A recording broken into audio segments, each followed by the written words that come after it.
UK ലെസ്റ്ററിലുള്ള Mar Ivanios centre ചരിത്രപരമായ നിമിഷങ്ങൾക്കാണ് ഇന്നലെ സാക്ഷ്യം വഹിച്ചത്. സീറോ മലങ്കര സഭയുടെ യൂറോപ്പിലെ അപ്പസ്തോലിക വിസിറ്റേറ്ററായി നിയമിതനായ മാർ കുര്യാക്കോസ് ഒസ്താസ്തിയോസ് തിരുമേനിയുടെ മിഷൻ്റെ ഉദ്ഘാടനമാണ് ഇന്നലെ നടന്നത്. മൂറോന്മാർ ബസേലിയോസ് ക്ലിമീസ് പാവയുടെ നേതൃത്വത്തിൽ നടന്ന വിശുദ്ധ കുർബാനയും അതിനുശേഷമുള്ള പൊതുസമ്മേളനത്തിലും അപ്പസ്തോലിക സഭകളിൽ നിന്നുള്ള മെത്രാന്മാരും ഡിഗ്നിറ്ററീസും അതുപോലെ UK നിന്നും യൂറോപ്പിൽ നിന്നുമുള്ള ദൈവജനവും പങ്കുചേർന്നു. പിതാവ് നമ്മോടൊപ്പം ഷെക്കനയോടൊപ്പം ആയിരിക്കുകയാണ്. നമുക്ക് പിതാവിനോട് പിതാവിൻ്റെ സ്ഥാനാരോഹണം അതുപോലെയുള്ള കാര്യങ്ങളെപ്പറ്റിയുള്ള ഡീറ്റെയിൽസ് ചോദിച്ചറിയാം. പിതാവെ, ആദ്യമായി അഭിനന്ദനങ്ങൾ, ഷെക്കന ടെലിവിഷൻ്റെ അഭിനന്ദനങ്ങൾ അറിയിക്കുന്നു, പ്രാർത്ഥനകൾ അറിയിക്കുന്നു. പിതാവ് എനിക്ക് നിൻ്റെ കൃപ മതി എന്നുള്ളൊരു ആപ്തവാക്യമാണ് സ്വീകരിച്ചത്. ആ ഒരു ആപ്തവാക്യം സ്വീകരിക്കാനുള്ള കാരണം എന്താണ്? അതിന് കാരണം നമ്മളുടെ ശക്തി കൊണ്ടോ കഴിവ് കൊണ്ടോ വിശ്വാസത്തിൻ്റെ തീക്ഷ്ണത കൊണ്ടോ അല്ല നമ്മൾ രക്ഷ നേടുന്നത്. ദൈവകൃപയാലത്രേ. പൗലോസപ്പോസ്തലൻ പറഞ്ഞു, ഞാൻ എന്തായിരിക്കുന്നതോ അത് ദൈവകൃപയാലത്രേ. പൗലോസപ്പോസ്തലൻ്റെ വാക്കുകളാണ്, എൻ്റെ കൃപ നിനക്കും മതി എന്നുള്ളത്. കൃപയാലാണ് നമ്മൾ രക്ഷിക്കപ്പെട്ടിരിക്കുന്നത്. ആ കൃപയിൽ സഭയെ നയിക്കുവാൻ ദൈവത്തിൻ്റെ പരിശുദ്ധാത്മ ശക്തി നമുക്ക് ആവശ്യമുണ്ട്. പ്രത്യേകിച്ച് സാധാരണക്കാരായിരുന്ന അല്ലെങ്കിൽ വിദ്യാവിഹീനരായിരുന്ന അപ്പസ്തോലന്മാർ പെന്തക്കോസ്താ ദിവസം പരിശുദ്ധാത്മാവിനെ പ്രാപിച്ചു കഴിഞ്ഞപ്പോൾ ലോകത്തിലെ തത്വജ്ഞാനികളെ പോലും ജയിക്കുവാൻ തക്കവിധം സമർത്ഥരും പ്രഗത്ഭരുമായി തീർന്ന കർത്താവിൻ്റെ സുവിശേഷം പ്രഘോഷിച്ചു. അത് പരിശുദ്ധാത്മ കൃപയിലാണ് അവർ നടത്തിയത്.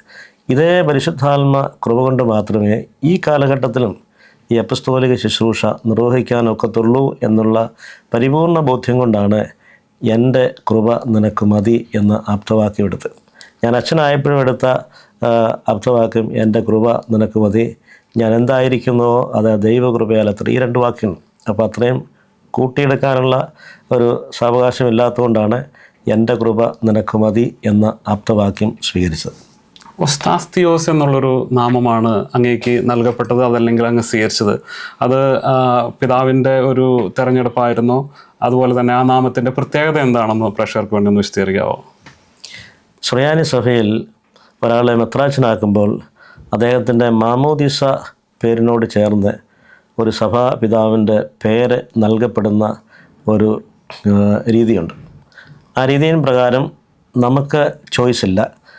ബാവാ തിരുമേനി നമ്മളോട് ഒരു 2-3 പേര് ഇഷ്ടമുള്ളത് പറയാൻ പറയും. പക്ഷേ അത് തരുന്നത് അദ്ദേഹത്തിൻ്റെ ഡിസ്ക്രിപ്ഷനാണ്. എന്നോട് 3 പേര് ചോദിച്ചു. ഞാൻ പറഞ്ഞ 3 പേരുകളും നേരത്തെ ഞങ്ങൾക്കുണ്ടായിരുന്ന പിതാക്കന്മാരായിരുന്നു. അപ്പോൾ അതുകൊണ്ട് തിരുമേനി പറഞ്ഞു, അച്ഛാ, ആ പേരുകൾ നമുക്ക് നേരത്തെ ഉണ്ടായിരുന്നു, ഇല്ലാത്ത ഒരു പേര് നമുക്ക് സ്വീകരിക്കാം. ഞാൻ പിതാവിനോട് പറഞ്ഞു, പിതാവിന് ഇഷ്ടമുള്ള പേര് എനിക്ക് തന്നാൽ മതി എന്ന് പറഞ്ഞു. അപ്പോൾ അതുകൊണ്ട് എപ്പോഴും സഭാതലവൻ്റെ ഒരു ഡിസ്ക്രിപ്ഷനാണ് ആ സഭയിലെ മെത്രാച്ചന് എന്ത് പേര് കൊടുക്കണമെന്നുള്ളത്. ആണെങ്കിൽ നമ്മളോട് ചോദിക്കും 3 പേര്, അതിലും ഏതാ തിരഞ്ഞെടുക്കുന്നുള്ളത് അദ്ദേഹത്തിൻ്റെ മാത്രമുള്ള ഒരു അവകാശവും അധികാരവുമാണ്.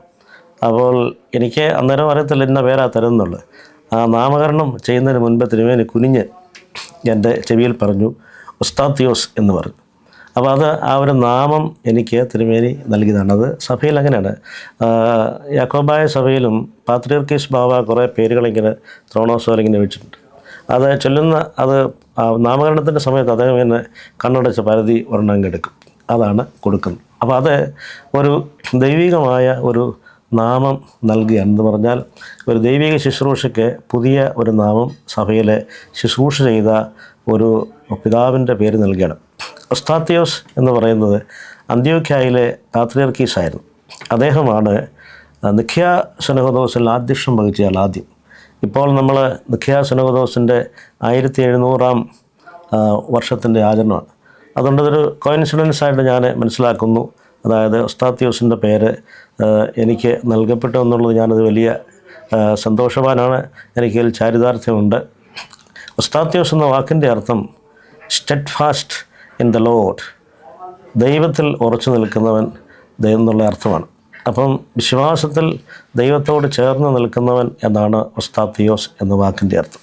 അന്ത്യോക്യായിലെ പാത്രിക്കീസ് ആയിരുന്നു. അതുപോലെ തന്നെ വിശുദ്ധ ഒസ്താത്തിയോസിൻ്റെ നാമത്തിലുള്ള അദ്ദേഹത്തിൻ്റെ പേരിലുള്ള ഒരു അന്നാഫറ ഞങ്ങളുടെ കുർബാനയിലുണ്ട്. ഞങ്ങൾക്കും യാക്കോബായക്കാർക്കും ഓർത്തഡോക്സുകാർക്കും എല്ലാം ഉണ്ട്. അതിൻ്റെ ഹെഡിങ് ഇങ്ങനെയാണ്: അന്ത്യോക്യയിലെ പാത്രിക്കീസായിരുന്ന മോർ ഒസ്താത്യോസിൻ്റെ അന്നാഫറ എന്നാണ്. അതുപോലെ തന്നെ പിതാവെ, അങ്ങയുടെ കുടുംബം, അതുപോലെ തന്നെ അങ്ങയെ ദൈവവിളിയിലേക്ക് നയിച്ച സാഹചര്യങ്ങൾ, അങ്ങയുടെ ശുശ്രൂഷകൾ, ഇതിനെപ്പറ്റി ഒന്ന് വിശദീകരിക്കാമോ? ഞാൻ ഒരു സാധാരണ കർഷക കുടുംബത്തിൽ ജനിച്ചയാളാണ്. ഞങ്ങൾ കുറേയേറെ സ്ഥലമുണ്ടായിരുന്നു. എൻ്റെ പിതാവ് ഒരു കർഷകനായിരുന്നു. എൻ്റെ മാതാവ് ഒരു സാധാരണ വീട്ടമ്മയാണ്. പക്ഷെങ്കിൽ അമ്മ മണർകാട് പള്ളി ഇടവക്കാരത്തി, അവിടുത്തെ ഒരു പ്രബല കുടുംബത്തിൽപ്പെട്ടയാളാണ്. മണർകാട് പള്ളിയിൽ യാക്കോബായ സഭയിൽപ്പെട്ട ആളായിരുന്നുകൊണ്ട് മണർകാട് പള്ളിയുമായിട്ട് അഭേദ്യമായി ബന്ധപ്പെട്ടിരുന്ന ഒരു ജീവിതമായിരുന്നു. അതുകൊണ്ട് ഞങ്ങൾ 4 പിള്ളേരാണ്, 3 ആണും 1 പെണ്ണും. ഞാനാണതിൽ ആദ്യജാതൻ.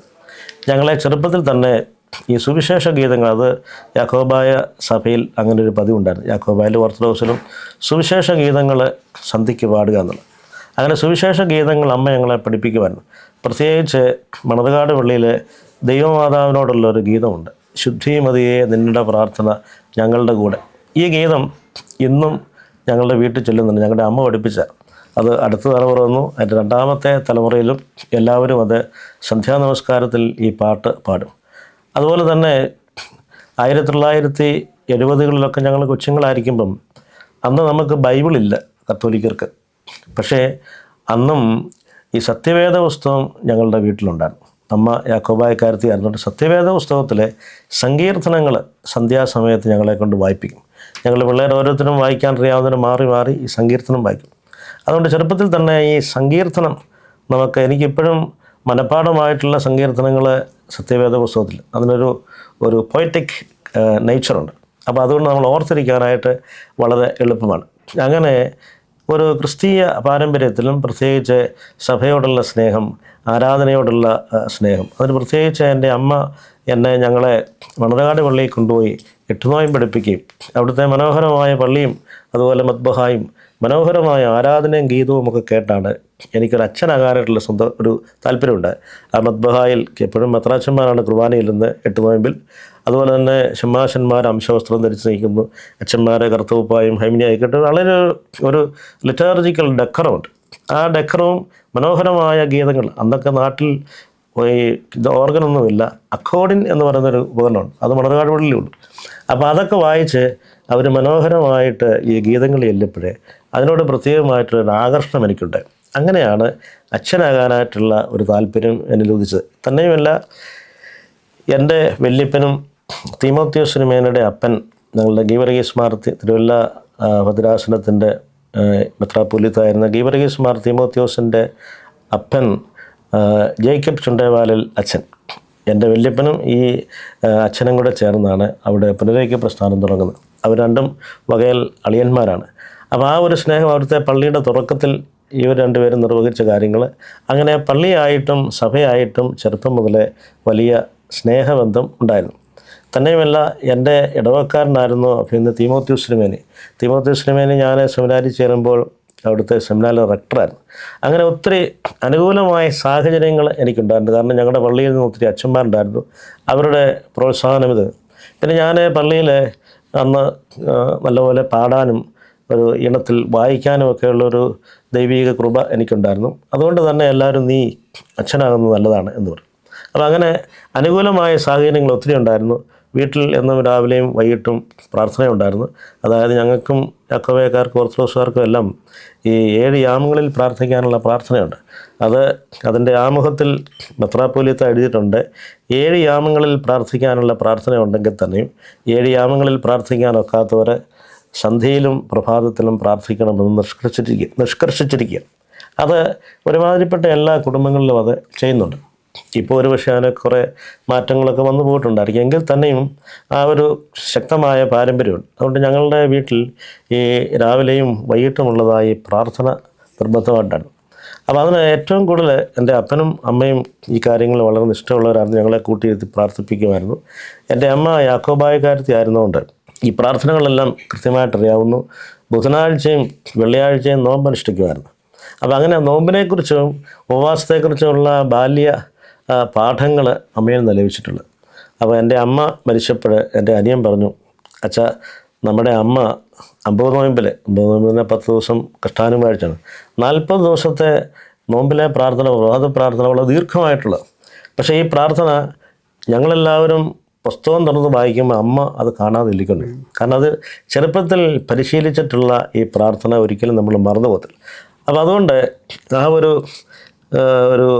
ലിറ്റേർജിക്കൽ ലൈഫ് വീട്ടിലുണ്ടായിരുന്നതുകൊണ്ട് എനിക്ക് വളരെ ഇഷ്ടമാണ്. പിന്നെ എൻ്റെ കുടുംബത്തിൽപ്പെട്ട യാക്കോബായിലും ഓർത്തഡോക്സിലും പെട്ട അച്ഛന്മാരുണ്ടായിരുന്നു, ശമാശന്മാരുണ്ടായിരുന്നു. ഇവരുമായിട്ടുള്ള സഹകരണം, പിന്നെ കോട്ടയം യാക്കോബായക്കാരും ഓർത്തഡോക്സുകാരും ഞങ്ങൾ മലങ്കരക്കാരും ഒക്കെ ചേരുന്ന സ്ഥലമായതുകൊണ്ട് ആ ഒരു ലിറ്റേർജിക്കൽ കൾച്ചർ എനിക്കുണ്ടായി. അതുവഴിയായിട്ട് അച്ഛനാകാൻ പോകാനുള്ള ഒരു നല്ല പരിതസ്ഥിതി ഉണ്ടായി എന്നുള്ളതാണ് സത്യം. പിതാവ് ഇതിനു മുമ്പുള്ള അങ്ങയുടെ ശുശ്രൂഷകളെക്കുറിച്ച് ഒന്ന് വിശദീകരിക്കാമോ? ഞാൻ 1987 പട്ടം അച്ഛനാകുന്നത്. അഭിനന്ദ ബെനഡിക്റ്റ് മാർ ഗ്രിഗോറിയോസ് തിരുമേനിയാണ് എനിക്ക് പട്ടം തന്നത്. എനിക്കും ഞങ്ങളുടെ സഭയിലെ സിൽവാനോസ് തിരുമേനി, ആൻ്റണി മാർ സിൽവാനോസ്, ഞങ്ങൾ രണ്ടുപേരും ഒരേ ദിവസം പട്ടം സ്വീകരിച്ചോളും. പിറ്റേ ദിവസം 2 പള്ളികളിലായിട്ട് ഞങ്ങൾ ആദ്യ കുർബാന ചൊല്ലുവാണ്. അപ്പോൾ അതിനുശേഷം എന്നെ അത് പട്ടം ഡിസംബറിലായിരുന്നു.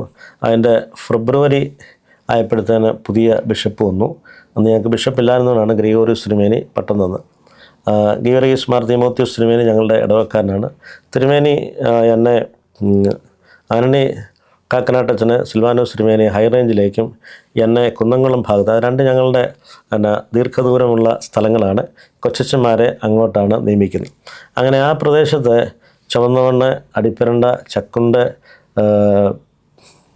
അതുപോലെ കൊമ്പഴ, ഈ 4 പള്ളികളിൽ അസിസ്റ്റൻ്റായിട്ട് ശുശ്രൂഷ ചെയ്തു. പിന്നീട് കുന്നംകുളം, വാഴാനി എന്നീ ഈ പള്ളികൾ. അപ്പോൾ അങ്ങനെ ആ 6 പള്ളികളിലാണ് ഞാൻ ആദ്യമായിട്ട് ശുശ്രൂഷ ചെയ്തത്. അതിനുശേഷം ആ സമയത്ത് തന്നെ തൃശ്ശൂർ സെൻറ്റ് തോമസ് കോളേജിൽ ഒരു റെഗുലർ സ്റ്റുഡൻ്റായിട്ട് BA history and literature, English literature പഠനം നടത്തി. അപ്പോൾ അതിനുശേഷം MAക്ക് പോകാനുള്ള അനുവാദം പിതാവിനോട് ചോദിച്ചും പറഞ്ഞു, അച്ഛൻ MAക്ക് കൊണ്ട് അച്ഛനെ റോമിൽ വിട്ട് പഠിപ്പിച്ച് നമ്മുടെ സെമിനാരിക്ക് ആവശ്യമുണ്ട് ലിറ്റർജി പ്രൊഫസർ. അങ്ങനെയാണ് ഞാൻ 94 റോമിൽ പഠിക്കുവാൻ വേണ്ടി. അവിടുത്തെ പഠനം കഴിഞ്ഞ് 5 വർഷം റോമിലും 1 വർഷം ജർമ്മനിയിലും പഠിച്ചു. അതിനുശേഷം 2001 ഞാൻ തിരിച്ചു വന്നു. അന്ന് മുതൽ 2010 വരെ കണ്ടിന്യൂസ് ആയിട്ട് സെമിനാരിലെ റെസിഡൻറ്റ് പ്രൊഫസറും അതുപോലെ തന്നെ ആനിമേറ്ററുമായിരുന്നു.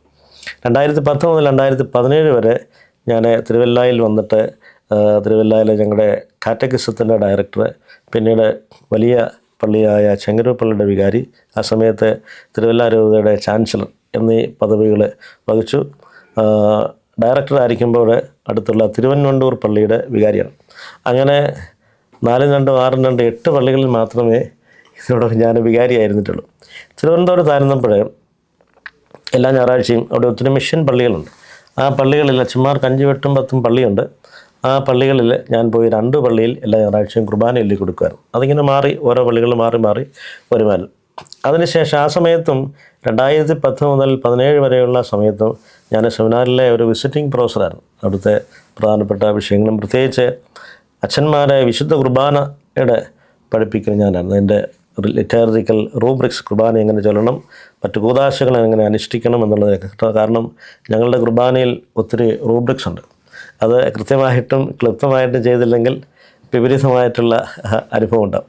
അതുകൊണ്ട് അത് വളരെ കൃത്യമായിട്ട് ചെയ്യാനുള്ള നിഷ്കർഷ ഞാൻ ഈ ശമാശന്മാരെ പഠിപ്പിക്കുക. അതുകൊണ്ട് കഴിഞ്ഞ 20 വർഷം 2017 മുതൽ 20 വരെ ഞാൻ സെമിനാർ ഡയറക്ടറായിരുന്നു തിരുവനന്തപുരത്തെ മലങ്കര മേജർ സെമിനാറിൻ്റെ. അതിനുശേഷമാണ് ബാബാ തിരുമേനി എന്നോട് പറഞ്ഞു, ഇങ്ങനെ UK ഇവിടുത്തെ കോർഡിനേറ്ററായിട്ട് പോകണം എന്ന് പറഞ്ഞ് അങ്ങനെയാണ് ഞാൻ ഇവിടെ വരുന്നത്. അപ്പം ഈ 20 വർഷത്തിലെ മലങ്കര സഭയിലെ എല്ലാ വൈദികരെയും കുർബാന പഠിപ്പിച്ച ഒരാൾ ഞാനാണ്. അങ്ങനെ ഒരു നന്മ അനുഗ്രഹം ഉണ്ടായി എന്നുള്ളത് വലിയ സന്തോഷമുള്ള കാര്യമാണ്. ഈ സഭയിലെ മഹാഭൂരിപക്ഷം വൈദികരെയും എനിക്ക് അറിയാം എന്നുള്ളതാണ്. അതിനുശേഷമാണ് ഞാൻ ഇവിടെ വരുന്നത്. ഇവിടെ വന്ന് 2001, കൃത്യമായിട്ട് പറഞ്ഞാൽ 2021 മാർച്ച് 19 വന്നു. അതിനുശേഷം ഇവിടെ ഇംഗ്ലീഷ് പള്ളിയിൽ വികാരിയായിട്ട് ജോലി ചെയ്തുകൊണ്ട് പിന്നീട് ആദ്യം Great Barr Our Holy Name of Jesus Great ബാറിൽ വികാരിയായിരുന്നു. അതോടൊപ്പം ഇവിടുത്തെ മിഷൻ, ഈ കവൻട്രി മിഷൻ്റെ, മലങ്കര മിഷൻ്റെ ചുമതലയുണ്ടായിരുന്നു. അതുപോലെ തന്നെ പ്ലിമത്ത് എന്ന് പറയുന്ന 2 മിഷൻ്റെ ചുമതലയുണ്ടായിരുന്നു. ഈ 2025 സെപ്റ്റംബർ 1 തീയതിയാണ് ഈ പള്ളിയിൽ വികാരിയായിട്ട് വരുന്നത്. ഇവിടെ വന്ന 2 ആഴ്ച കഴിഞ്ഞപ്പോഴാണ് ബാബാ തിരുമേനി എന്നോട് പറഞ്ഞു, അച്ഛനെ ഇങ്ങനെ ഇവിടുത്തെ അപ്പസ്തോലിക് വിസിറ്റേറ്ററായിട്ട് നിയമിക്കുന്നു, അച്ഛനത് എഗ്രി ചെയ്യുന്നു എങ്കിൽ അച്ഛനേക്ക് രേഖാമൂലം എഴുതണം. അപ്പം ഞാനത് രേഖാമൂലം എഴുതി കൊടുത്തു. അതിനുശേഷം പിതാവ് പറഞ്ഞു, ഇത് മറ്റാരോടും റിവീൽ ചെയ്ത് സുബ് സെക്രട്ടോ പൊന്തിഫിച്ചുമാണ്, പൊന്തിഫിക്കൽ സീക്രട്ടാണ്. അപ്പോൾ അതുകൊണ്ട് ഞാൻ ആരോടും പറഞ്ഞില്ല. തിരുമേനി പറഞ്ഞു സെപ്റ്റംബർ 19 തീയതി അവിടെ ഇത് അനൗൺസ് ചെയ്യും. അപ്പോൾ അന്നേരം 18 തീയതി അച്ഛൻ വന്നിട്ട് ആരോടും പ്രത്യേകിച്ചൊന്നും പറയണ്ട, പുനരേക്ക ആഘോഷത്തിന് വരുന്നു എന്ന രീതിയിൽ അവിടെ വന്ന ആൾക്കാരുടെ കൂട്ടത്തിൽ അവിടെ വന്ന് പന്തലിരുന്നാൽ മതി. അപ്പോൾ അവിടുന്ന് ആ സമയമാകുമ്പോൾ നിങ്ങളെ വിളിച്ചു. അപ്പം ഞാനതുപോലെ ആരോടും പറയാതെ അവിടെ വന്ന് കൂട്ടത്തിലിരുന്നു. ഇവിടെ അനൗൺസ് ചെയ്തപ്പോൾ 2 തിരുമേനിമാർ വന്ന് കുറ്റിയിലെ അച്ഛനെയും എന്നെയും സ്റ്റേജിലേക്ക് വിളിച്ചുകൊണ്ട് പോയി ഞങ്ങളുടെ ഈ ബിഷപ്പായിട്ടുള്ള പ്രഖ്യാപനം വായിച്ചെന്നുള്ളതാണ്. ഇതാണ് ഇത്രയും നാളുമുള്ള എൻ്റെ ജീവിതം. എൻ്റെ വൈദിക ശുശ്രൂഷയുടെ സിംഹഭാഗവും സെമിനാരി പരിശീലനത്തിലായിരുന്നു 20 വർഷം. അപ്പം 38 വർഷത്തിൽ അതൊരു 6 വർഷം പഠനത്തിലായിരുന്നു. അപ്പം 20 26 അത് കഴിഞ്ഞിട്ടുള്ള സമയം മാത്രമേ ഉള്ളൂ പിന്നെ ഈ പള്ളികളിലുള്ള ശുശ്രൂഷ. യൂറോപ്പിൽ 44 രാജ്യങ്ങളാണുള്ളത്. ഇത്രയും വലിയൊരു ഭൂവിഭാഗത്തിൻ്റെ പ്രത്യേകിച്ച് സിറോ മലങ്കര സഭയുടെ അപ്പസ്തോലിക വിസിറ്റേറ്ററായി അങ്ങ് നിയമിതനായപ്പോൾ അങ്ങേക്ക് ഉള്ള ഉത്തരവാദിത്തങ്ങളെ പറ്റി അങ്ങേക്ക് എന്താണ് തോന്നുന്നത്? അതുപോലെ തന്നെ അടുത്ത ഒരു 10 വർഷത്തിനുള്ളിൽ അങ്ങയുടെ സ്വപ്നങ്ങൾ എന്തൊക്കെയാണ്? സിറോ മലങ്കര സഭയെ പറ്റി, പ്രത്യേകിച്ച് യൂറോപ്പിലുള്ള സിറോ മലങ്കര സഭയെ പറ്റി അങ്ങയുടെ സ്വപ്നങ്ങൾ എന്തൊക്കെയാണ്? 44 രാജ്യങ്ങളിൽ മലങ്കര കത്തോലിക്ക സഭയ്ക്ക് സാന്നിധ്യമില്ല. ഇപ്പോഴുള്ളത് UK, അയർലൻഡിൽ, Germany, Switzerland, Belgium, Austria, Rome, Malta, ഇത്രയും സ്ഥലങ്ങളിലാണ് ക്രമീകൃതമായിട്ട് വിശുദ്ധ കുർബാന നടക്കുന്ന. അവിടെയെല്ലാം അച്ഛന്മാരുണ്ട്. അപ്പോൾ അതുകൊണ്ട് ഈ പ്രദേശങ്ങളെല്ലാം ഉണ്ട്. ഇനിയും ബാക്കി പ്രദേശങ്ങളിൽ മലങ്കരക്കാർ ഉണ്ടെങ്കിൽ അവരുടെ ഒരു അജപാലന ശുശ്രൂഷ നിർവഹിക്കുക എന്നുള്ളത് എന്നെ ചുമതലപ്പെടുത്തിയിരിക്കുന്ന ഒരു കാര്യമാണ്. വിശാലമായ ഒരു ഭൂപ്രദേശമാണ്. യൂറോപ്പിൽ നിന്ന് വലിയൊരു ഭൂഖണ്ഡം തന്നെയാണല്ലോ. അപ്പോൾ അത് ഞാൻ അപ്പസ്റ്റോലിക് വിസിറ്റേറ്റർ എന്ന് പറഞ്ഞാൽ മാർപ്പാപ്പായ്ക്ക് വേണ്ടി ഉള്ളയാളാണ്, അദ്ദേഹത്തിൻ്റെ റെപ്രസെൻറ്റേറ്റീവാണ്.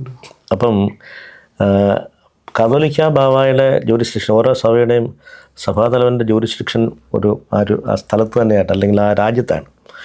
ആ രാജ്യത്തിന് വെളിയിലുള്ള jurisdiction, universal jurisdiction reserve to the Roman പൊന്റിഫാണ്. അപ്പോൾ അതുകൊണ്ട് ഈ നമ്മുടെ പ്രോപ്പർ ജൂറിസ്ഡിക്ഷന് വെളിയിലുള്ള സ്ഥലത്തെ മലങ്കരക്കാർ ഉണ്ടെങ്കിൽ അവരുടെ അജപാലന ശുശ്രൂഷയ്ക്ക് വേണ്ടി പരിശുദ്ധ എപ്പിസ്കോപ്പൽ സിനോദോസ് തീരുമാനമെടുത്ത സഭയുടെ തലവൻ കാതോലിക്ക ബാവ മാർപ്പാപ്പായെ അറിയിക്കുകയാണ്, ഞങ്ങളുടെ ആൾക്കാർ ഇവിടെയുണ്ട്, അവർ പള്ളിയുണ്ട്, അവർക്ക് ശുശ്രൂഷയുണ്ട്, അവരുടെ അജപാലന ശുശ്രൂഷയ്ക്ക് ഒരു മേൽപ്പട്ടക്കാരനെ നിയമിക്കണം. അങ്ങനെ റോമിനോട് നിർദ്ദേശിക്കുമ്പോൾ മാർപ്പാപ്പായ്ക്ക് വേണ്ടിയുള്ള അപ്പസ്റ്റോലിക് വിസിറ്റേറ്റർ, മാർപ്പാപ്പായുടെ വിസിറ്റേറ്ററാണ്. അപ്പോൾ അത് ആണിപ്പോൾ ഞാൻ. അപ്പോൾ ഈയുള്ള സമയങ്ങളിലെല്ലാം ഇവിടുത്തെ ശുശ്രൂഷകൾ, ഇവിടുത്തെ മിഷനുകൾ, പുതിയ മിഷനുകൾ, അതിനെക്കുറിച്ചുള്ള റിപ്പോർട്ട് 2 സ്ഥലത്ത് ഞാൻ ഏൽപ്പിക്കണം. ഒന്ന് ഓറിയൻ്റൽ ഡൈക്കാസ്ട്രിയുടെ പ്രീഫെക്റ്റിന് കൊടുക്കണം, അതേ കാര്യം തന്നെ കാതോലിക്ക ബാബായ്ക്ക് കൊടുക്കണം. അപ്പോൾ അങ്ങനെ ക്രമാനുഗതമായിട്ടുള്ള വളർച്ചയിലാണ് ഇതിനെ ഒരു എക്സാർക്കേറ്റായിട്ടോ ഡയോസിസ് ആയിട്ടോ ഉയർത്തുന്നത്. അത് it is purely the discretion of the Roman pontiff. നമുക്കതിൻ്റെ അകത്ത് പ്രത്യേകിച്ച് റോളൊന്നുമില്ല. അപ്പം നമ്മളുടെ ഇവിടുത്തെ പ്രവർത്തനങ്ങളും ഇവിടുത്തെ ആൾക്കാരും മിഷനുകളെ കുറിച്ചെല്ലാം പഠിച്ചു കഴിയുമ്പോൾ, റിപ്പോർട്ട് പഠിച്ചു കഴിയുമ്പോൾ ഇവരെ ഒരു ഡയോസിസ് ആയിട്ട് അല്ലെങ്കിൽ എക്സാർക്കേറ്റായിട്ട് ഉയർത്തുവാനുള്ള വളർച്ചയിലായി എന്ന് റോം മനസ്സിലാക്കി കഴിയുമ്പോൾ റോമാണ് ചെയ്യുന്നത്. അപ്പോൾ എൻ്റെ ശുശ്രൂഷ ഇവിടുത്തെ സഭയെക്കുറിച്ചുള്ള കൃത്യമായിട്ടുള്ള വിവരണങ്ങൾ ഓറിയൻ്റൽ ഡൈക്കാസ്ട്രിയിലും അതുപോലെ തന്നെ ഞങ്ങളുടെ കാതോലിക്ക ബാവായ്ക്കും അറിയിക്കുക എന്നുള്ളതാണ്. എന്നിൽ നിക്ഷിപ്തമായിരിക്കുന്ന ശുശ്രൂഷ എന്ന് പറയുന്നത് മലങ്കര സുറിയാനി കത്തോലിക്ക സഭയിൽപ്പെട്ട വിശ്വാസികൾ അവർ വന്നു ചേർന്നിരിക്കുന്ന ഈ രാജ്യങ്ങളിലെല്ലാം അവരുടെ വിശ്വാസം നഷ്ടപ്പെട്ടു പോകാതെ ഈ സഭയുടെ ആരാധനയും പൈതൃകവും കാനോനിക്കൽ ഡിസിപ്ലിനും പാലിക്കുവാൻ ഈ സഭാമക്കളെ പ്രോത്സാഹിപ്പിക്കുകയും അവരെ അതിനെ സഹായിക്കുകയും ചെയ്യുക എന്നുള്ളൊരു ജോലിയാണ്. നാട്ടിലുള്ളതിനെ പോലെ തന്നെ നമുക്കിവിടെ അത് ഇംപ്ലിമെൻ്റ് ചെയ്യാൻ ബുദ്ധിമുട്ടുണ്ട്. ഉദാഹരണമായിട്ട് നാട്ടിൽ ഞങ്ങൾക്ക് രാവിലത്തെ യാമനമസ്കാരം, കുർബാനയ്ക്ക് മുമ്പുള്ള യാമനമസ്കാരം മുഴുവൻ ചെല്ലാനും 3/4 മണിക്കൂറുണ്ട്. പിന്നെ ഒരു കുർബാന ഒരു 2 മണിക്കൂർ ഉണ്ട്. അപ്പോൾ 2.25 മണിക്കൂർ നമ്മൾ പ്യുവറായിട്ട് ലിറ്റർജിക്കൽ സെലിബ്രേഷൻ. അത് കഴിഞ്ഞിട്ട് ബാക്കി അച്ഛൻ്റെ പ്രസംഗം വേറെ, ഇത് കഴിഞ്ഞിട്ട് നിർദ്ദേശങ്ങളത് പിന്നെ കൈമുത്തിപ്പോകും. അപ്പോൾ ആ ഒരു പാറ്റേണിൽ ഇവിടെ ചെയ്യാനൊക്കത്തില്ല. ഇവിടെ സമയബന്ധിതമായിട്ട് നമുക്ക് ക്രമീകരിക്കണം. നമുക്ക് സ്വന്തമായിട്ട് പള്ളിയില്ലാത്തത് കൊണ്ട് നമുക്ക് ഉച്ച കഴിഞ്ഞുള്ള സമയത്ത് എല്ലാം കൂടെ ഒരു മാക്സിമം പോയാൽ ഒരു 1.5 മണിക്കൂർ കൊണ്ട് നമുക്കത് പൂർത്തീകരിക്കണം. അപ്പം നമസ്കാരത്തിൻ്റെ ഓരോ ദിവസവും നമസ്കാരത്തിൻ്റെ ഓരോ ഭാഗം ചൊല്ലി കുർബാനയ്ക്ക് മാറ്റും. കുർബാനയൊന്നും ചുരുക്കത്തില്ല, പക്ഷെങ്കിൽ ചെറിയ ക്രമങ്ങൾ ഉപയോഗിക്കുന്നു. നമ്മുടെ സമയം അനുവദിക്കുന്നതനുസരിച്ച് അത് നിർവഹിക്കുന്നു. എന്നാൽ അതേസമയം നമ്മളുടെ മാറാനായ പെരുന്നാളുകൾ എന്ന് പറഞ്ഞാൽ കർത്താവിൻ്റെ പെരുന്നാളുകൾ ഏറ്റവും ഭംഗിയായിട്ട് ഞങ്ങളിവിടെ നിർവഹിക്കുന്നു. ഉദാഹരണം പറഞ്ഞാൽ ദുഃഖവെള്ളിയാഴ്ചത്തെ ശുശ്രൂഷ ഞങ്ങൾ ഓരോരുത്തരും ചെയ്യുന്നത് നിങ്ങൾ കേട്ട അതിശയം വിചാരിക്കും. ദുഃഖവെള്ളിയാഴ്ച രാവിലെ 7 മണിക്ക് ആൾക്കാരും കൃത്യം 7 മണിക്ക് വന്നാൽ കൃത്യം 2 മണിക്ക് തീരത്തുള്ളൂ. 7 മുതൽ 2 വരെയുള്ള സമയത്ത് ഞങ്ങളുടെ ആൾക്കാർ ജലപാനം കഴിക്കാതെ ഇടയ്ക്ക് വെള്ളം കുടിക്കാനായിട്ടുള്ള 1/2 മണിക്കൂർ വീതമുള്ള ഗ്യാപ്പുണ്ട്. പക്ഷേ ആ ശുശ്രൂഷയ്ക്ക് ഒരു ഭംഗവും കൂടാതെ അല്ലെങ്കിൽ ഒന്നും കുറയ്ക്കാതെ അത് കൃത്യമായിട്ട് ഞങ്ങൾ നിർവഹിക്കും. ഏത് ദുഃഖവെള്ളിയാഴ്ചയാണെങ്കിലും ഉയർപ്പ് പെരുന്നാളാണെങ്കിലും വശാന പെരുന്നാളാണെങ്കിലും ക്രിസ്മസ് ആണെങ്കിലും അതിൻ്റെ ഒന്നും കുറയ്ക്കാതെ കൃത്യമായിട്ട് ഞങ്ങൾ സമയം ആൾക്കാരുടെ നേരത്തെ ഓരോരുത്തരാണ്. ആൾക്കാരിൽ സംബന്ധിക്കാൻ വളരെ സന്തോഷമാണ്. അപ്പോൾ അങ്ങനെ ആ ലിറ്റർജിക്കൽ പാട്രിമണി നഷ്ടപ്പെടുത്താതെ നിൽക്കുക എന്നുള്ളതാണ്. അതുപോലെ ഇവിടുത്തെ സാഹചര്യത്തിലാണെങ്കിൽ പോലും നോമ്പും ഉപവാസവും പ്രാർത്ഥനയും കാനോനിക്കൽ ഡിസിപ്ലിൻ ഇതെല്ലാം പാലിക്കാനായിട്ട് വിശ്വാസികളെ പ്രോത്സാഹിപ്പിക്കുക എന്നതാണ് അതിന് പ്രധാനപ്പെട്ട കാര്യമാണ്. നമ്മളെ ആരെങ്കിലും ചില കാര്യങ്ങൾ നിർദ്ദേശിക്കുകയും പറയുകയും ചെയ്യുമ്പോഴേ മറ്റുള്ളവർ ശ്രദ്ധ കൊടുക്കും, അല്ലെങ്കിൽ നമ്മളത് മറന്നു പോകും. അപ്പോൾ അവരെ ഓർമ്മപ്പെടുത്താനും അതിന് വേണ്ടുന്ന ക്രമീകരണങ്ങൾ നമ്മുടെ പരിമിതമായ സാഹചര്യത്തിൽ ഒരുക്കി കൊടുക്കുക എന്നുള്ളതാണ് അത്. അപ്പോൾ അതുകൊണ്ട് നാട്ടിലെ പോലെ ഒക്കത്തില്ല, പക്ഷെങ്കിൽ ഇവിടെ വരുമ്പോഴേ അതിൻ്റെ സത്ത നഷ്ടപ്പെട്ടു പോകാതെ നമുക്കത് നിർവഹിക്കാനുള്ള ശ്രമകരമായ ഒരു ജോലിയാണ്. പിന്നെ ഇവിടുത്തെ മലങ്കരക്കാരാണെങ്കിലും ഈ കാര്യങ്ങളിൽ അവർക്ക് വലിയ താല്പര്യമുണ്ട്. ആരാധനയിൽ പ്രത്യേകമായിട്ടുള്ള താല്പര്യമുണ്ട്. അത് ഈ ഓർത്തഡോക്സ് യാക്കോബായ മലങ്കര കത്തോലിക്കരുടെ ഒരു പ്രത്യേകതയാണ്. ആരാധനാക്രമത്തോടെ വളരെ അഭേദ്യമായിട്ട് ബന്ധപ്പെട്ട് നിൽക്കും. അപ്പോൾ അതുകൊണ്ട് ഞങ്ങളുടെ ആരാധനയും അതിൻ്റെ ഗീതങ്ങളും പാട്ടും കുമ്പിടിയിലുമൊക്കെ മനുഷ്യർക്ക് എന്നും ഒരു വലിയ അനുഭവമാണ്. അതുകൊണ്ട് പൗരസ്ത്യ സഭകളുടെ ആരാധനയുടെ മഹത്വം അല്ലെങ്കിൽ ദൈവശാസ്ത്രവും വേദശാസ്ത്രവും അടങ്ങിയിരിക്കുന്ന അതിൻ്റെ ഗീതങ്ങളിൽ ആ ഗീതങ്ങളുടെ രീതികൾ, ട്യൂണുകൾ വ്യത്യസ്തമാണ്. അത് ഞങ്ങൾക്ക് സാധാരണ ദിവസങ്ങളിലെ ട്യൂണല്ല, കഷ്ടാനുവാഴ്ചയിൽ എൻറ്റയർലി ഡിഫറെൻ്റ് ആയിട്ടുള്ള ട്യൂണാണ്. ആ ട്യൂണ് തന്നെ, ആ മെലഡി തന്നെ നമുക്ക് പ്രത്യേകമായിട്ടുള്ള ഒരു അനുഭവമായിരുന്നു. കാരണം അത് ദുഃഖവെള്ളിയാഴ്ച ഒരു ഹാസ്യാഴ്ചയുടെ വലിയ ആഴ്ചയുടെ ഒരു ഫീല് നമുക്ക് തരുന്നുണ്ട്. അപ്പോൾ അതിൽ ആൾക്കാരെ വളരെ പരിചയിച്ചിട്ടുള്ളവർ യോജിച്ച് പോവുകയാണ്. അപ്പോൾ അതെൻ്റെ ഒരു വശം. രണ്ടാമത്തെ സ്റ്റേജ്, ഇവിടെ ജനിച്ചു വളർന്ന പിള്ളേരെ അവരെ ഈ ആരാധനയിൽ മലയാളത്തിൽ മാത്രം ഒക്കത്തില്ല. അപ്പോൾ അതുകൊണ്ട് ഇനിയുള്ള സന്ദർഭങ്ങളിൽ ഓൾട്ടർനേറ്റീവ് സൺഡേയ്സിൽ ഇംഗ്ലീഷിലുള്ള കുർബാന നമ്മൾ തുടങ്ങുകയും അതിൽ പിള്ളേരെ ബോധ്യപ്പെടുത്തുകയും പിള്ളേർക്ക് മനസ്സിലാക്കി കൊടുക്കുകയും ചെയ്യുന്നു. ഈ ഒരു വിഷയത്തിൽ അമേരിക്കയിലെ ഞങ്ങളുടെ ഭദ്രാസനം വളരെ മുന്നിലായി. കാരണം അവിടെ ഇതുപോലെ തുടങ്ങി 40 വർഷം മുമ്പ് വന്നതാണ്. പക്ഷേ അവിടെ 1.5 വീട്ടിലെ ഞായറാഴ്ചകൾ അവർ ഇതാണ് ചൊല്ലുന്നത്, ഇംഗ്ലീഷിലാണ്. അതിൽ ദുഃഖവെള്ളിയാഴ്ചത്തെ ഗീതങ്ങൾ 1.5 വീട്ടിലുള്ള ഗീതങ്ങൾ ഇംഗ്ലീഷിലും മലയാളത്തിലും ചൊല്ലുന്നുണ്ട്. അപ്പം so the people can participate actively and ഫ്രൂട്ട്ഫുള്ളി in the liturgical celebration. മറ്റേ മലയാളത്തിൽ പാടുമ്പോൾ അതിൻ്റെ ട്രാൻസ്ലേഷൻ ഇങ്ങേപ്പുറത്ത് കൊടുത്തിട്ടുണ്ട്. അപ്പം മലയാളത്തിൽ 2 കൂട്ടരുണ്ടല്ലോ, അതായത് മലയാളത്തിൽ പാടിയാലേ നമുക്കതിൻ്റെ ഒരു ഈത്തോസ് കിട്ടത്തുള്ളൂ. അതേസമയം അതേ ട്യൂണിൽ ഇംഗ്ലീഷിൽ പാടുന്നുണ്ട്. അപ്പം ഇംഗ്ലീഷിലാകുമ്പോൾ ഇംഗ്ലീഷ് ഇവിടെ ജനിച്ചു വരുന്ന പിള്ളേർക്ക് പെട്ടെന്ന് മനസ്സിലാവും. മറ്റേ മലയാളത്തിൽ പാടിയാൽ അതിൻ്റെ ഒരു ഈത്തോസ് ബാക്കിയുള്ളവർ കിട്ടും. അപ്പോൾ ഇത് രണ്ടും കൂടെ മിങ്കിൾ ചെയ്തുകൊണ്ടുള്ള ഒരു ക്രമീകരണം അമേരിക്കയിലുണ്ട്. അതേ രീതിയിൽ ഇവിടെയും നമ്മളങ്ങനെ ക്രമീകരിക്കേണ്ടതായിട്ടുണ്ട്. പ്രത്യേകിച്ച് 2 കാര്യങ്ങളുണ്ട്. ഒന്ന് യൂത്ത് മിനിസ്ട്രി, രണ്ടാമത്തത് കാറ്റക്കിസം. ഈ 2 കാര്യങ്ങളിൽ ഞങ്ങൾ ഫോക്കസ് ചെയ്യുന്നുണ്ട്. കാരണം യൂത്ത് പോയാൽ അടുത്ത തലമുറയില്ലാതെ. അതുപോലെ തന്നെ ഈ ആരാധനാക്രമത്തിൻ്റെ സവിശേഷത എന്താണ്, ഇതിൻ്റെ മെച്ചം എന്താണ്, എന്തുകൊണ്ട് നമ്മളിത് പാലിക്കണം. നമ്മളൊരു കത്തോലിക്ക സംസർഗത്തിലാണ്. ഇവിടെ സീറോ മലബാറുണ്ട്, മലങ്കരയുണ്ട്, യുക്രൈനുണ്ട്, സിറിയൻ കാത്തലിക്സ് ഉണ്ട്, മലങ്കര കാത്തലിക്സ് ഉണ്ട്. പക്ഷേ എവിടെയെങ്കിലും അടുത്ത് പോയാൽ പോരെ. അപ്പം അങ്ങനെയല്ല, നമ്മൾ ഓരോരുത്തരും നമ്മളുടെ പാട്രിമണിയും അതുപോലെ തന്നെ നമ്മുടെ ലിറ്റററിക്കൽ സെലിബ്രേഷനും കീപ്പപ്പ് ചെയ്യണം. നമ്മുടെ ഇവിടുത്തെ കോണ്ടസ്റ്റിൽ അതെങ്ങനെ നമുക്ക് ഇൻകോർപ്പറേറ്റ് ചെയ്യാൻ നോക്കും, എന്തുകൊണ്ട് നമ്മളിത് പാലിക്കണം, അതിൻ്റെ മെച്ചം എന്താണെന്നുള്ളത് ഈ കുഞ്ഞുങ്ങൾക്ക് മനസ്സിലാക്കി കൊടുത്ത് അവർക്കതിൽ പരിപൂർണമായ ബോധ്യം ജനിപ്പിച്ച് ഉറപ്പിക്കാന്നുള്ള. അല്ല, വെറുതെ പറഞ്ഞിട്ട് കാര്യമില്ല. കാരണം ഒരു കാര്യം പറയുമ്പം അതിൻ്റെ അന്തരാർത്ഥങ്ങൾ എന്താണെന്നുള്ള അവർക്ക് മനസ്സിലാകും. അത് അവർക്ക് മനസ്സിലാകുന്ന ഭാഷയിൽ, ഇംഗ്ലീഷ് ഭാഷയിൽ പറഞ്ഞു കൊടുത്തിട്ട് അവരെ മനസ്സിലാക്കി കഴിയുമ്പോൾ അവർ നിലനിൽക്കും. എനിക്കുള്ള ഒരു അറിവ്, അമേരിക്കയിൽ ഓർത്തഡോക്സ് സഭയ്ക്ക് 2-3 മദ്രാസുണ്ട്. അവിടെ ജനിച്ചു വരുന്ന പിള്ളേർ മലയാളം പഠിക്കുന്നുണ്ട്.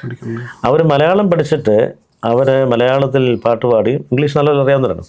നമ്മുടെ നാട്ടിൽ ഇംഗ്ലീഷ് പഠിക്കുന്നത് പോലെ തന്നെ അമേരിക്കയിൽ ഓർത്തഡോക്സുകാരെ മലയാളം പഠിക്കുകയും മലയാളത്തിൽ പാട്ടുപാടുകയും ഓർത്തഡോക്സ് സെമിനാരിയിൽ പോയി അവർ അച്ഛന്മാരാകുകയും ചെയ്യുന്നുണ്ട്. അപ്പം അവരവരുടെ ഓർത്തഡോക്സി നിലനിർത്തുവാനായിട്ട് വളരെ ശ്രമം ചെയ്യുന്നുണ്ട്. പിന്നെ അവരുടെ സഭയുടെ ആരാധനയും നോമ്പും ഉപവാസവും ഒക്കെ അവർ ഹൈലൈറ്റ് ചെയ്യും. അതിലവരെ ആത്മാഭിമാനം കൊള്ളുകയും ചെയ്യുന്നു. അതൊരു വലിയ സൈനാണ്. എന്ന് പറഞ്ഞ പോലെ ഇവിടെയും ഈ പറഞ്ഞതുപോലെ മലയാളം പഠിക്കാനൊക്കെങ്കിൽ ഒക്കെ കൊള്ളും, നല്ലതാണ്. അതല്ലെങ്കിൽ പോലും ഇംഗ്ലീഷ് ഭാഷയിൽ അത് ഭാഷാന്തരം ചെയ്യുകയും പാട്ടുകൾ ട്യൂൺ ചെയ്യുകയൊക്കെ ചെയ്യണം. നമുക്ക് അങ്ങനെയുള്ള കുറേ ക്രമീകരണം അമേരിക്കയിൽ നിന്നുണ്ട്. അത് നമുക്ക് ഇങ്ങോട്ട് കോപ്പി ചെയ്താൽ മതി. അങ്ങനെ ഒരു അഡ്വാൻറ്റേജ് നമുക്കുണ്ട്.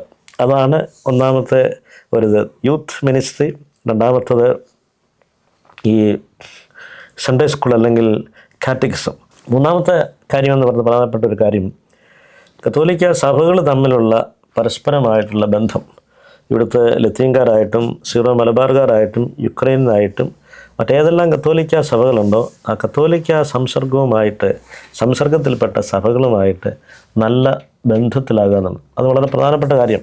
കാരണം കാത്തലിക് യൂണിറ്റി, നമ്മൾ pope is the symbol of യൂണിറ്റിയാണ്. അപ്പോൾ ആ യൂണിറ്റി നമ്മൾ ഹൈലൈറ്റ് ചെയ്യും. സഭകൾ തമ്മിലുള്ള നല്ല അല്ലെങ്കിൽ കത്തോലിക്ക സംസർഗത്തിലുള്ള സഭകൾ തമ്മിൽ സഹോദരങ്ങളെപ്പോലെ പരസ്പരം അറിഞ്ഞും കണ്ടും സഹായിച്ചും ചെയ്യേണ്ട ഒരാവശ്യമാണ്. അതൊന്നാമത്തെ കാര്യം. രണ്ടാമത്തെ കാര്യം, നമ്മളുടെ സഹോദരീ സഭകളുമായിട്ടുള്ള നല്ല ബന്ധം ആവശ്യമുണ്ട്. ഓർത്തഡോക്സുകാർ, യാക്കോബായക്കാർ, മർത്തോമക്കാർ, CSIക്കാർ, ഇവിടുത്തെ ആംഗ്ലിക്കൻസ്, മറ്റ് നോൺ കാത്തലിക് ഡിനോമിനേഷൻസ്, ഇവരുമൊക്കെ ആയിട്ടുള്ള നല്ല ഒരു ബന്ധം നമുക്ക് ആവശ്യമുണ്ട്. ഒരു പറച്ചിലുണ്ട്, in Christ we are united and in Christ we are divided. യേശുക്രിസ്തുവിൽ നമ്മൾ ഒരുമിച്ചിരിക്കുന്നു ക്രിസ്ത്യാനി എന്ന പേരിൽ. എന്നാൽ യേശുക്രിസ്തുവിൽ തന്നെ നമ്മൾ പല സഭകളായിട്ട് ഡിവൈഡ് ചെയ്യുക. പക്ഷേ ഇതിൻ്റെ എല്ലാം ആധാരമായിട്ട് നിൽക്കുന്നത് കർത്താവായ യേശു മിശിഹായാണ്. അപ്പം കർത്താവിനെ നമുക്ക് ഏകയോഗമായിട്ട്, നമുക്ക് തമ്മിൽ വ്യത്യാസങ്ങൾ സഹോദരി സഭകൾ തമ്മിലുണ്ടെങ്കിലും നമുക്കടുക്കാവുന്ന മേഖലകളിലും രംഗങ്ങളിലും ഒരുമിച്ച് വന്നു ചേർന്ന് കർത്താവിനെ മഹത്വപ്പെടുത്തുവാനും അവിടുത്തെ നാമത്തെ ഉയർത്തുവാനും സാധിക്കേണ്ടത് ഇന്നിൻ്റെ ഒരു വലിയ ആവശ്യമാണ്. അപ്പം ക്രിസ്തീയത നശിച്ചു പോകുന്ന ഒരു കാലഘട്ടത്തിൽ അതിനെ ഏറ്റവും മോശമായിട്ടും അത് ആവശ്യമില്ല എന്നും പറഞ്ഞ് അതിൽ ആ ഒരു മെസ്സേജിൽ ഉൾക്കൊണ്ടുകൊണ്ട് നിൽക്കുന്ന കുറേ മനുഷ്യരുണ്ട്. കാരണം ഈ പ്രൊപ്പഗാന്തയിലാണ് ലോകം മുഴുവൻ നിൽക്കുന്നത്. വളരെ ഭംഗിയായിട്ട് അങ്ങനെ ആ ഒരു പ്രൊപ്പഗാന്ത കൊടുക്കുന്ന ആൾക്കാരുണ്ട്. അവർ അച്ഛന്മാർ മോശം, സഭ മോശം, മെത്രാച്ചൻ മോശം, ഈ ക്രിസ്തീയ വിശ്വാസം മോശം, ഇതെല്ലാം പറഞ്ഞ് ഒന്നും ഇല്ലാതാക്കി കളയുന്നൊരു ലോകത്തിന്. അവിടെ ക്രിസ്തീയതയ്ക്കുള്ള മഹത്വം, അതായത് ക്രിസ്ത്യൻ വാല്യൂസിൻ്റെ മഹത്വം നമ്മൾ കാണിച്ചിട്ടുണ്ട്. ഈ രാജ്യത്തിനെ നിങ്ങൾ നോക്കിക്കേ, എന്തുകൊണ്ടാണ് ഈ ലോകത്തിൽ നിന്ന് എല്ലായിടത്തും വരുന്ന റെഫ്യൂജീസുകളെ അവർ സ്വീകരിക്കുന്നത്? യാതൊരു ബാധ്യത അവർക്കില്ല. ഒരു ക്രിസ്ത്യൻ സ്പിരിറ്റ് പ്രാക്ടീസിങ് ക്രിസ്ത്യൻസ് അല്ലെങ്കിൽ ഒരു ക്രിസ്ത്യൻ സ്പിരിറ്റ് ഈ യൂറോപ്പിലും അമേരിക്കയിലും ഉണ്ട്. അമേരിക്കയിൽ കുറച്ചുകൂടെ പ്രാക്ടീസിങ് ക്രിസ്ത്യൻസ് ആണ് കാരണം പല സ്ഥലത്തുനിന്ന് വന്നത്. അപ്പോൾ ആ ക്രിസ്ത്യൻ സ്പിരിറ്റ് കൊണ്ടാണ് എല്ലാവരെയും അവർ സ്വീകരിക്കുകയും അവർക്ക് വേണ്ടുന്ന എല്ലാ കാര്യങ്ങളും ചെയ്തു കൊടുത്തിട്ട് അവർ അതിനെക്കുറിച്ച് പള്ളു പറയുകയും അല്ലെങ്കിൽ വഴക്ക് പിടിക്കുകയൊക്കെ ചെയ്യുമ്പോഴും ഒന്നും പറയാതെ സ്വീകരിക്കുന്നത് അത് ക്രിസ്ത്യൻ സ്പിരിറ്റാണ്. പ്രാക്ടീസിങ് ക്രിസ്ത്യൻസ് അല്ലെങ്കിലും ഇവിടെ ഒരു അണ്ടർലൈയിങ് ക്രിസ്ത്യൻ സ്പിരിറ്റ് ഉണ്ട്. അതുകൊണ്ട് അങ്ങനെ ചെയ്യുന്നത്. അപ്പോൾ അതുകൊണ്ട് അതിനെ നമ്മൾ ഉയർത്തി കാണിച്ച് ക്രിസ്ത്യൻ വാല്യൂസ് നമ്മൾ ഉയർത്തി കാണിക്കുകയും അതോടൊപ്പം തന്നെ ക്രിസ്തീയ വിശ്വാസത്തെ ബലപ്പെടുത്തുവാൻ ഇവിടുത്തെ എല്ലാ ക്രൈസ്തവ സഭയ്ക്കും ബാധ്യതയുണ്ട്. അത് പ്രൊട്ടസ്റ്റൻ്റുകാരനെന്നോ ആംഗ്ലിക്കൻകാരനെന്നോ കത്തോലിക്കനെന്നോ ഓർത്തഡോക്സ് എന്നുള്ള വ്യത്യാസം കൂടാതെ നമുക്കെല്ലാവർക്കും യേശുക്രിസ്തുവിൽ നമ്മളെല്ലാവരും ഒന്നായിരിക്കുന്നു. അതേ യേശുക്രിസ്തുവിൽ നമ്മൾ വിഭജിക്കപ്പെട്ടിരിക്കുന്നുവെങ്കിലും നമുക്കെപ്പോഴും രക്ഷകനായിട്ടുള്ളത് യേശു കർത്താവ് മാത്രമാണ്. അതുകൊണ്ട് ഈ ഒരു കാര്യം വളരെ പ്രധാനപ്പെട്ട. അപ്പം ഒന്നാമത്തത് ഞങ്ങളുടെ സഭയുടെ പാരമ്പര്യവും ഈ കോണ്ടെക്സ്റ്റ്. രണ്ടാമത് കത്തോലിക്ക സഭയിലെ സഹോദരി സഭകളുമായിട്ടുള്ള നല്ല ബന്ധം. മൂന്നാമത്തത് അകത്തോലിക്കാസ് അല്ലെങ്കിൽ ക്രിസ്ത്യാനികളുമായിട്ടുള്ളത്. നാലാമത്തത് വിശാലമായ എല്ലാ മനുഷ്യരുമായിട്ട്, ക്രിസ്ത്യാനികളായിട്ടും മുസ്ലിങ്ങളായിട്ടും യഹൂദന്മാരായിട്ടും ഏതെല്ലാം മതത്തിൽപ്പെട്ടവരുണ്ടോ ഇൻ്റർ റിലീജിയസ് ഡയലോഗും അവരെ മനസ്സിലാക്കുവാനും അവരോട് എടുക്കാവുന്ന സ്ഥലങ്ങളെല്ലാം അടുക്കുകയും നമ്മൾ ദൈവസൃഷ്ടികളാണെന്നും ദൈവത്താൽ നമ്മൾ തിരഞ്ഞെടുക്കപ്പെട്ടവരാണെന്നും നമ്മളെല്ലാവരും ആരാധിക്കുന്ന വിവിധങ്ങളായ ദൈവങ്ങളെന്ന് പറയുന്നത് ഒന്നാണെന്നുള്ളതും ഒരു ബോധ്യത്തിൽ ആ ഇൻ്റർ റിലീജിയസ് ഡയലോഗിൽ പരസ്പരം ബഹുമാനത്തോടും ആദരവോടും കൂടെ നമ്മളടുത്ത് ഈ എല്ലാ മാനുഷിക നന്മകളും ലോകത്തിൽ വർദ്ധമാനമാക്കുവാൻ ഈ സഭകൾ മാത്രമല്ല എല്ലാ മതത്തിൽപ്പെട്ടവരും ഒരുമിക്കേണ്ടതിൻ്റെ ആവശ്യം ഉണ്ട്. പ്രത്യേകിച്ച് ദൈവവിശ്വാസമില്ലാത്ത ഒരു രാജ്യം എന്ന് പറയുന്നത് അത് അധപ്പതനത്തിലേക്ക് പോവുക. അതുകൊണ്ട് എല്ലാ മതങ്ങളും ദൈവവിശ്വാസത്തിൽ അവരുടെ വിശ്വാസികളെ ഉറപ്പിച്ചു നിർത്തുകയും എന്നാൽ അതേസമയം അങ്ങോട്ടും ഇങ്ങോട്ടും സ്പർദ്ധയില്ലാതെ വഴക്കില്ലാതെ ഒരു ഏറ്റവും നല്ല ഒരു എക്സിസ്റ്റൻസ് ഉണ്ടാകേണ്ടത് വളരെ ആവശ്യമാണ്. അപ്പോൾ ആ രീതിയിലും നമുക്കിടപെടാകുന്ന രംഗങ്ങളിലെല്ലാം നമ്മളിടണം. ഇന്നലെ മിനിങ്ങാന്ന് ഇവിടെ ഒരു സംവാദം ഒരു 48 പേരുള്ള ഒരു നല്ല എലീറ്റ് ഗ്രൂപ്പിൻ്റെ നടത്തി. അതിൻ്റെ അകത്ത് മുസ്ലിങ്ങളുണ്ടായിരുന്നു, ഹിന്ദുക്കളുണ്ടായിരുന്നു, പ്രൊട്ടസ്റ്റൻ്റുകാരുണ്ടായിരുന്നു, അതുപോലെ തന്നെ ഇവിടുത്തെ സിറ്റി മേയർ ഉണ്ടായിരുന്നു, അങ്ങനെ എംപിമാരുണ്ടായിരുന്നു. അങ്ങനെ ഒരു എലീറ്റ് ഗ്രൂപ്പ് ഇവിടെ ഇങ്ങനെ ഒരു സഭയുണ്ടെന്നും ആ സഭയുടെ ട്രസ്റ്റ് എല്ലാവരോടും യോജിച്ച് ഈ രാജ്യത്തിൻ്റെ കൾച്ചർ നിലനിർത്തുക, അതോടൊപ്പം തന്നെ വന്നിരിക്കുന്ന ഞങ്ങളുടെ വിശ്വാസം പരിരക്ഷിക്കുക. ഈ രാജ്യത്തിൻ്റെ കൾച്ചർ, ഈ രാജ്യത്തിൻ്റെ സംസ്കാരം, ഈ രാജ്യത്തിൻ്റെ ഭാഷ, ഈ രാജ്യത്തിൻ്റെ നന്മകളെല്ലാം ഉൾക്കൊള്ളുകയും അതോടൊപ്പം തന്നെ നമ്മളുടെ വിശ്വാസം ഈ സാഹചര്യത്തിൽ നിന്നുകൊണ്ട് നമ്മൾ ഭംഗിയായിട്ട് നിർവഹിക്കുകയും ചെയ്യുക എന്നുള്ളതിൻ്റെ ഒരു സന്ദേശമാണ് അന്നത്തെ. വളരെ ഫലപ്രദമായ ഒരു മീറ്റിംഗ് ആയിരുന്നു. തന്നെയുമല്ല ഞങ്ങളുടെ ബാബാ തിരുമേനിയും ഇൻ്റർ റിലീജിയസ് ഡയലോഗിൻ്റെ കമ്മീഷനിൽ റോമിലുള്ളയാളാണ്, കാർഡിനൽ എന്നതിൽ. അപ്പോൾ അതുകൊണ്ട് അത് വളരെ ഫലപ്രദമായിട്ട് ഞങ്ങളുടെ അൽമായരും അച്ഛന്മാരും ചേർന്ന് ക്രമീകരിച്ചു. വളരെ എഫക്റ്റീവായിരുന്നു. അപ്പം ഈ രീതിയിലുള്ള കാര്യങ്ങളാണ് എൻ്റെ മനസ്സിലുള്ളത്. പിന്നെ പ്രത്യേകിച്ച് എപ്പോഴും ഞങ്ങളുടെ ബാബാ തിരുമേനിയോട് ഏത് കാര്യത്തെക്കുറിച്ചും നമ്മളൊരാലോചന ചോദിച്ചാൽ തിരുമേനിക്കുള്ള ഒരു വലിയ പരിശുദ്ധാത്മ നൽവനമാണ്. ഉള്ള ആലോചന ചോദിച്ചാൽ തിരുമേനി ഒരു ശകല സമയത്ത് കണ്ണടച്ചിട്ട് തിരുമേനി ഒരു തീരുമാനം വരും. ആ തീരുമാനം പിന്നീട് നമുക്ക് മനസ്സിലാകും വളരെ എഫക്റ്റീവാണ്. അങ്ങനെ ഒരു പരിശുദ്ധാത്മ നൽവനം ഞങ്ങളുടെ തിരുമേനിക്കുണ്ടെന്നുള്ളത് ഞാൻ പല പ്രാവശ്യം തിരുമേനിയുടെ അടുത്ത് പ്രവർത്തിക്കാനുള്ള സെമിനാരിയിലെ റെക്ടറൊക്കെ എന്ന നിലയിൽ തിരുമേനിയായിട്ട് എപ്പോഴും ബന്ധപ്പെട്ടു. അപ്പോൾ ഒരു കാര്യത്തെക്കുറിച്ച് ചോദിക്കുമ്പോൾ പക്വമായിട്ടുള്ളൊരു തീരുമാനം പറയും. അത് വളരെ ഇഫക്റ്റീവാണ്. അപ്പോൾ അതുകൊണ്ട് തിരുമേനിയോട് ആലോചിച്ച് പരിശുദ്ധ എപ്പിസ്കോപ്പൽ സിനോദോസിനോട് ചേർന്ന് നിന്ന് ഇവിടുത്തെ ശുശ്രൂഷ നിർവഹിക്കും. അതേസമയം എന്നെ നിയമിച്ചാക്കിയിരിക്കുന്ന നിരന്തരമായിട്ട് ബന്ധപ്പെടുന്ന മാർപ്പാപ്പയാണെങ്കിൽ പോലും ഓറിയൻ്റൽ ഡൈക്കാസ്ട്രിയുമായിട്ടാണ്. അവരോടുള്ള അവിടുത്തെ കാലാകാലങ്ങളിലുള്ള പ്രിഫിക്റ്റുമാരുമായിട്ട് നല്ല ബന്ധത്തിൽ കത്തോലിക്ക സഭയുടെ മഹത്വവും നന്മയും കത്തോലിക്ക സംസർഗത്തിൽ ഞങ്ങളായിരിക്കുന്നതിൻ്റെ ബലവും എപ്പോഴും കാണിക്കാനായിട്ടും കത്തോലിക്ക സഭയോടുള്ള വിധേയത്വത്തിലും മാർപ്പാപ്പായോടുള്ള അനുസരണത്തിനും അലീജിയൻസിനും നിലനിൽക്കുവാനും അതോടൊപ്പം തന്നെ ഞങ്ങളുടെ സഭാതലവനോടുള്ള സ്നേഹത്തിലും ബന്ധത്തിലും അനുസരണയിൽ നിലനിൽക്കുവാനുള്ള ശുശ്രൂഷയാണ് എന്നെ സംബന്ധിച്ചൊരു മെത്രാച്ചൻ എന്ന നിലയിൽ ഉള്ളത്. ഒത്തിരി നന്ദി പിതാവേ, ഷെക്കിന ന്യൂസിനോടൊപ്പം അങ്ങയുടെ ഹെക്റ്റിക് ആയിട്ടുള്ള ഒരു ഷെഡ്യൂളിലും സംസാരിക്കാനായിട്ട് ഞങ്ങൾക്ക് അവസരം തന്നതിന്. അതുപോലെ ഒരിക്കൽ കൂടി എല്ലാ പ്രാർത്ഥനകളും നന്മകളും ആശംസകളും അങ്ങയുടെ ശുശ്രൂഷകൾക്കായിട്ട് നേരുന്നു. Thank you so much. Shekinah TV പല പ്രാവശ്യം എന്നെ ഇൻ്റർവ്യൂ ചെയ്തിട്ടുണ്ട്. നിങ്ങളുടെ സ്നേഹം, നിങ്ങളുടെ ഔദാര്യം ഞാൻ പ്രത്യേകമായിട്ട് ഓർക്കുന്നു. ദൈവം നിങ്ങളെ അനുഗ്രഹിക്കട്ടെ. നമ്മളുടെ സഭയെ പൊതുസമൂഹത്തിൽ പ്രകടിപ്പിക്കുവാൻ അല്ലെങ്കിൽ ഉയർത്തി കാണിക്കുവാൻ നിങ്ങൾ ചെയ്യുന്ന ശ്രമങ്ങളെ ശ്ലാഘിക്കുന്നു. അതിന് ദൈവത്തിൻ്റെ കൃപ കൂടുതലായിട്ടുണ്ടാകട്ടെ. പ്രിയപ്പെട്ട വെല്ലിക്കും അതുപോലെ തന്നെ ബിജുവിനും പ്രത്യേകമായിട്ടുള്ള നന്ദി രേഖപ്പെടുത്തുന്നു. Thank you. താങ്ക് യു പിതാവേ.